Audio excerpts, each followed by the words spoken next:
Karena gue tuh percaya banget pada kekuatan informasi. Jadi kualitas hidup kita tuh ditentukan salah satunya dari informasi yang kita dapatkan. Jadi semakin berkualitas informasinya, semakin berkualitas seharusnya hidup kita. Informasi dari mulai yang apa yang lu pilih untuk lu sajikan sehari-hari makanan gitu. Atau lu pilih vaksin apa sih ketika pandemi. Sampai siapa yang lu pilih nanti di 2024. Jadi keputusan-keputusan yang kita ambil, seberapa berkualitasnya itu ditentukan dari apa yang kita dapat ketahui kan. Jadi itu yang menentukan struktur kita dalam berpikir untuk kita mau milih siapa. Kita mau milih siapa, kita mau melakukan apa. Ya kan?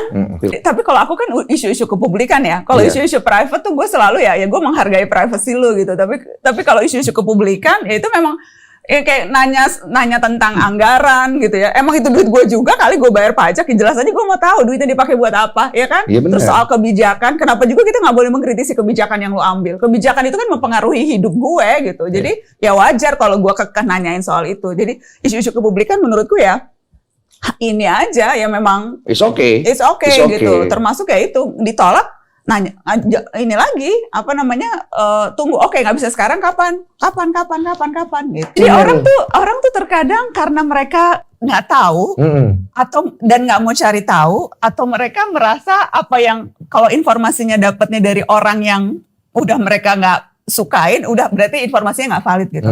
Iya, jadi kita tuh sekolah cuma dilatih akhirnya nggak memanfaatkan maksimal kapasitas otak kita. Melatih menghafal tuh cuma kemampuan otak yang paling sederhana sesungguhnya.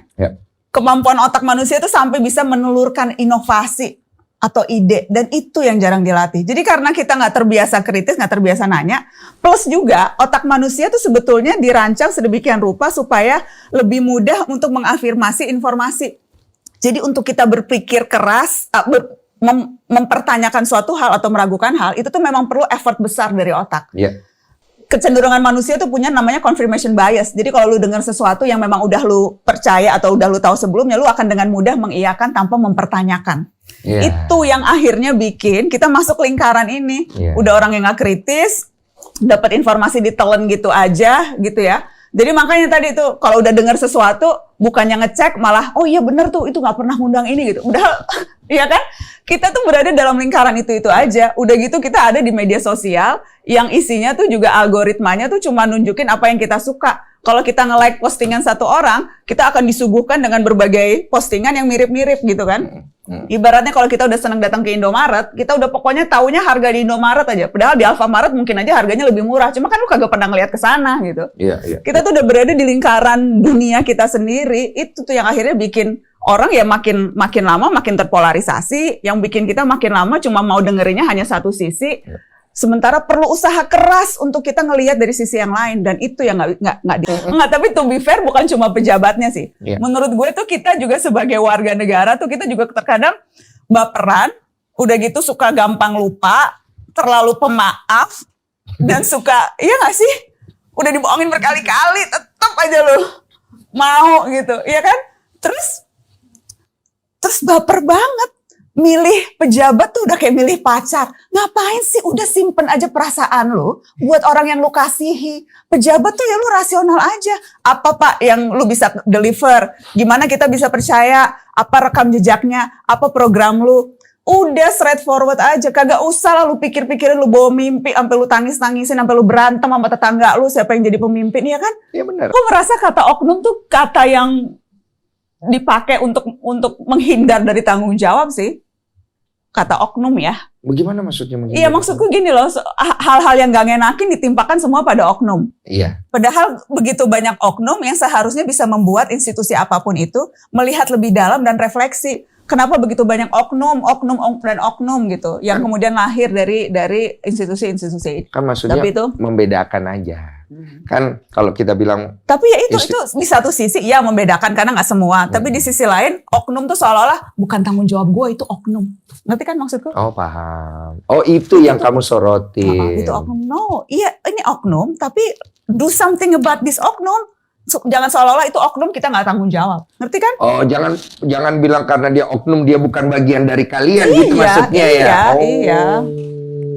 Wah ini dalam pikirannya lu nggak nyampe lu. Aku tuh gini, aku tuh merasa ya, aku tuh akan dengan senang berdebat soal isu-isu yang menurutku penting untuk dibahas, isu-isu kepublikan. Ada datanya. Karena menurutku negeri ini tuh udah terlalu banyak drama. Mari fokus pada apa yang penting. Jangan mengkerdilkan isu publik, jadi drama-drama nggak penting. Hidup kita tuh udah berat, udah susah, nyari duit ribet dan sebagainya gitu ya. Ada banyak banget persoalan di negeri ini. Dari mulai korban salah tangkap yang dipenjara, padahal nggak bersalah. Dari mulai orang yang cari akses keadilan karena tanahnya direbut. Dari mulai orang yang digaplok, oknum aparat, oknum. Kemarin nenek-nenek ditendang. Nenek-nenek ditendang sama bocil-bocil yang nggak ada akhlaknya. Iya kan? Bener banget. Kita tuh, jadi jangan drama-drama personal yang isinya fitnah, itu kemudian mengaburkan pandangan kita atas apa yang penting dibahas di negeri ini. Yep. Ada istilahnya kill the messenger. Itu tuh metode yang biasanya digunakan untuk menjatuhkan kredibilitas pembawa pesan, karena dia tidak bisa ditunggangi. Enggak gini loh, jadi you know what you say is right, tapi lu tahu argumen yang disampaikan orang ini benar, tapi lu nggak bisa nih nyerang argumennya karena argumennya benar. Yang lu lakukan adalah lu menyerang orang yang menyampaikan argumen supaya pendengar, pembaca nggak percaya sama orang itu karena kredibilitasnya dihancurin. So instead of argue tentang substansinya, you kill the messenger. Itu tuh teori yang kemudian aku lihat sering terjadi. Jadi yang fitnah yang dilontarkan, tuduhan-tuduhan yang dilontarkan, itu tujuannya untuk menjatuhkan kredibilitas si penyampai pesan supaya pesannya tidak dipercaya publik. Dan cara paling mudah untuk menjatuhkan kredibilitas adalah dengan insinuasi, dengan fitnah, dengan tudingan dan sebagainya. Kegagalan terbesarmu apa, Mbak Nana, dalam perjalanan karirmu? Yang kamu rasa kegagalan terbesar apa? Masalahnya gini, aku tuh nggak pernah merasa itu kegagalan. Kegagalan ya? You know what I mean? Mindsetnya soalnya. Jadi karena aku tuh selalu targetku segini. Dan selalu ada kayak milestone yang aku mau capai. Jadi ketika aku nggak mencapai milestone ini, karena tujuanku tuh di sini gitu. Jadi ya nggak apa-apa, aku akan cari jalan lain supaya tetap bisa ke sana. Jadi aku ngelihatnya gitu. Jadi nggak berhasil di sini tuh bukan berarti visi besarku atau apa keinginanku nggak akan tercapai nantinya. Ya nyari alternatif lain untuk kemudian bisa nyampe ke sini. Jadi you know what I mean? Iya, stick dengan tujuanmu, tapi fleksibel dengan caranya. Iya. Kamu punya tujuan ya udah, tapi kamu fleksibel dengan cara kamu. Berarti kamu orang yang punya standar tinggi dan lumayan perfeksionis. Dan harus selalu ditinggiin. Aku tuh selalu percaya kalau lu udah mencapai satu puncak, lu jangan gelerti kerebahan, lu cari puncak berikutnya. Itu prinsipku tuh selalu gitu.